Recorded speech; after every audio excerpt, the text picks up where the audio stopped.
Shalom Aleichem, Erev Tov, and we're very happy to see everyone here in the week before Rosh Chodesh Av, and it gives us great joy and happiness to be able to go and to thank Hashem for all the miracles that He's been doing for us. But we're asking Hashem that the miracles should be on a good and revealed basis, and it doesn't make a difference who is being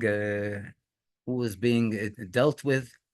The Jewish nation as a whole, with all the responsibilities that we have, even for people of other nations such as the Druze, and the terrible, vicious, the atrocity that occurred yesterday, when there were, now it's already a count of 12 children that were assassinated, that were killed by a bomb that was 53 kilos large on a missile that landed in a football field, in a soccer field. Young children are playing. Okay, so yeah, this is something that the Eibishter does. And we understand it has to be some kind of explanation that shows that what the Eibishter does is good. But this is not the goodness that we want to see. This is the goodness that He doesn't want us. He wants us to ask from Him the toiv hanira v'anigle, the good on a revealed basis, that can be seen with our eyes and not just believed with our minds. And therefore, they should hope that we should have the full and complete victory over all our enemies. All the enemies should either do tshuva and return to Hashem, or be removed, and that's their decision, that's their choice. But as far as we're concerned, everything has to be reflected on us in a manner of chesed and rachamim, of mercy and kindness, and on a revealed basis. And we'll make a l'chaim l'vrocha. Yechia Adonenu Moreinu v'Rabbeinu Melech Ha'Moshiach Leilam Voed, should be teichef u'miyad mamish, with the revelation of the Rebbe Shlita Melech Ha'Moshiach, and the third and the eternal Beis Hamikdash, and the complete and the true Geula teichef u'miyad mamish. L'chaim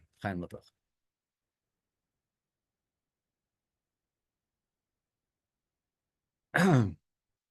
We know that everything is divine providence, everything's hashgacha pratis, and we're sitting here tonight from all over the world, in the culmination of the Hilula, the wedding day, as it's called in the Zohar, the holy Zohar's language, the day of the passing of the Ramak, Rabbi Moshe Cordevero.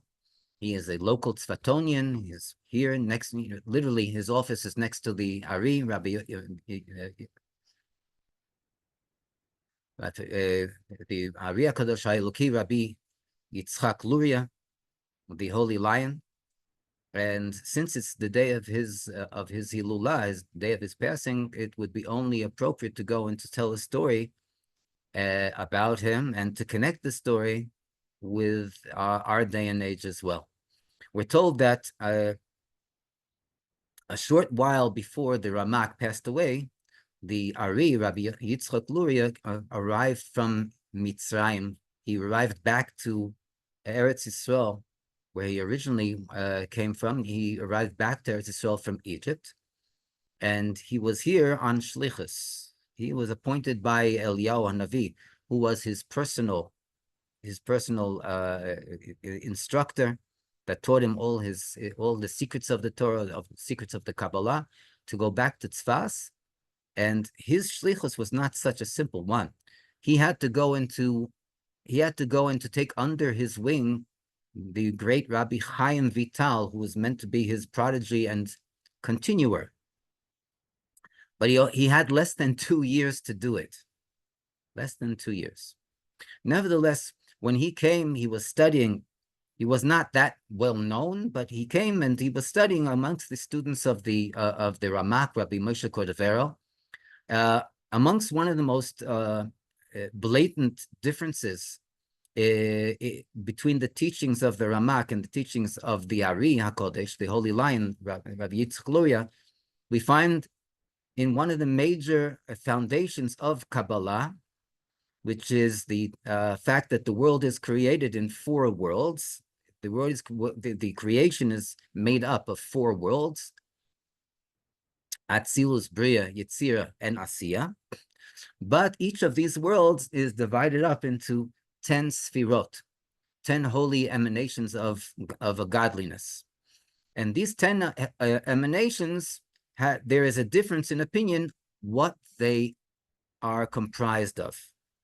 As far as the Ramak is concerned, Rabbi Moshe Cordevero, he puts in the 10 emanations, the 10 sfirot, the keter, the crown, which is above, and then he continues with chokhmah, bina. He skips das. He doesn't count it as one of the 10, and then he goes on. Chokhmah, bina, then he goes on to chesed, gvura, tiferes, netzach, hoid, yesod, and malchus. Altogether, with the keser, we have 10. This is as opposed to later on, when the Ari comes and teaches Kabbalah.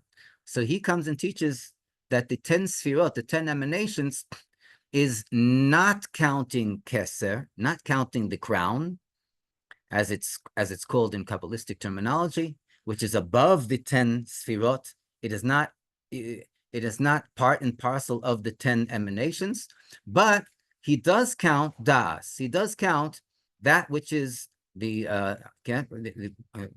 chokhmah, bina, das, wisdom, understanding, knowledge, which is basically it is that which is a connector. It is a connector between the first group of sfirot, which is the concept of the chokhmah, bina, and das, intellect, and the latter group, which is the concept of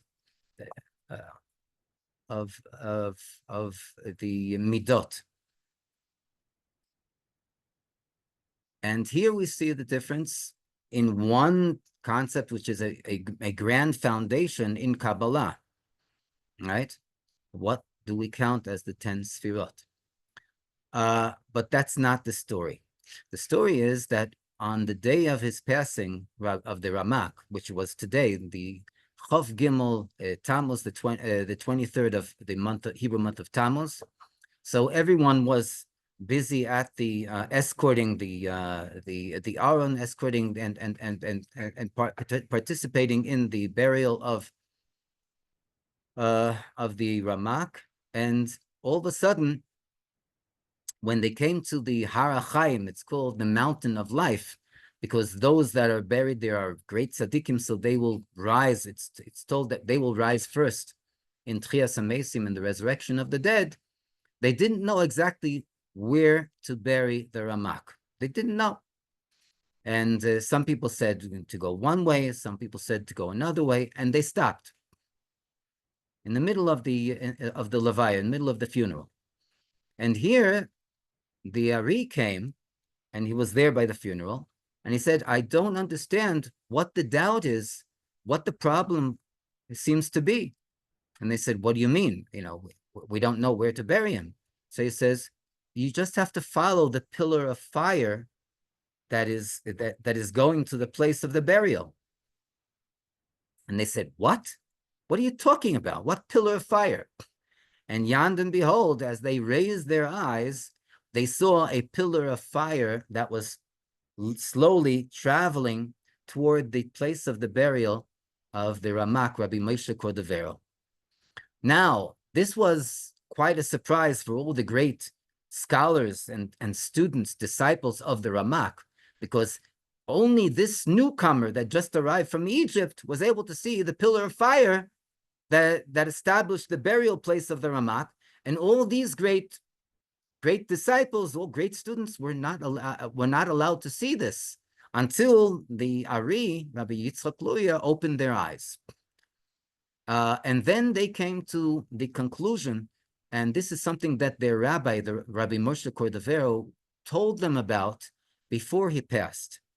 Before he passed on, he told his students that there's going to be a scholar that is going to arrive in Sfat, and he's going to teach Kabbalah in a different manner, differently from what they are accustomed to, differently from what he, the Ramak, has been teaching them.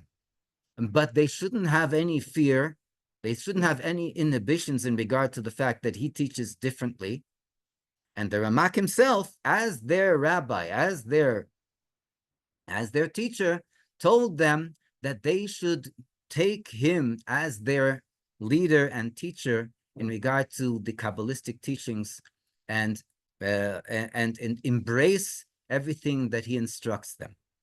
And here they were able to go in to see the first debut, so to speak, of the great spiritual wisdom, the great Ruach HaKodesh, the divine spirit that was revealed in regard to the Ari, Hari HaEloki Rabbi Yitzchak. That's the acronym of the word, the phrase Ari. It also means the lion, and that's why he's called the Holy Lion. And from here on, they all took the Ari as their instructor, as their teacher, as their rabbi and leader in regard to every single faculty of life, let alone the teachings and the instructions of the Kabbalah. How does this reflect in regard to our day and age? Obviously, it all has to do with Geula. It all has to do with Mashiach. When we look around, we don't see the great wonders that were promised in regard to the epoch and the days of Mashiach, when the Rambam comes and says that there will be no jealousy, and there will be no there will be no killing and bloodshed. We don't see that. We haven't had the opportunity yet to be able to see that. But at the same time, we have already had for over 32 years not only the promise, but the prophetic vision from the Novi Hador, from the prophet of our generation, that we are not only in the preparations towards the Geula, towards Mashiach, but we're living in the times of Geula, living in the times of Mashiach. Mashiach is not just a forgotten concept that used to be mentioned and whispered about or spoken about in different congregations in a very subtle manner. Mashiach is something that we're supposed to be living. We're supposed to be living on a daily basis, from moment to moment, not only from hour to hour. And this is literally what Rambam says. The fact of the matter is that this moment is the moment that we are meant to be able to see the revelation of Mashiach. But it's not that he hasn't come yet. He's already come. And he's not only come, but he's already going and having the actions of Mashiach. We have been able to be to give testimony to incredible feats and actions of Mashiach here in the material world. Even though we've, for the meantime, also have been able to see other things as well. But this does not serve as a clash to the fact that we're living in the times of Mashiach. And this is the thing, this is the concept, this is what the Rebbe tells us. We have to live our lives in the times of Mashiach. And the more that we get used to living our lives according to the concepts and the ideas of the Geula, this is going to hasten and bring faster the revelation of the Rebbe Shlita Melech Ha'Moshiach and everything that it has to do with the concept of Mashiach to our eyes of flesh and blood on a good and revealed basis. And like we said before, with kindness and with mercy, on a good and revealed basis, Teichef miyad, mamash, mamash, mamash. Yechi Adonenu, Moreinu, V'Rabbeinu, HaMelech HaMoshiach, Chai V'Kayam Le'olam Voed. And the special day of the Hilula of Rabbi Moshe Cordevero should be a merit to us to be able to bring this Geula Shleima V'Amitis to our eyes of flesh and blood, Teichef and Miyad Mamish, Mamish, Mamish. Amen.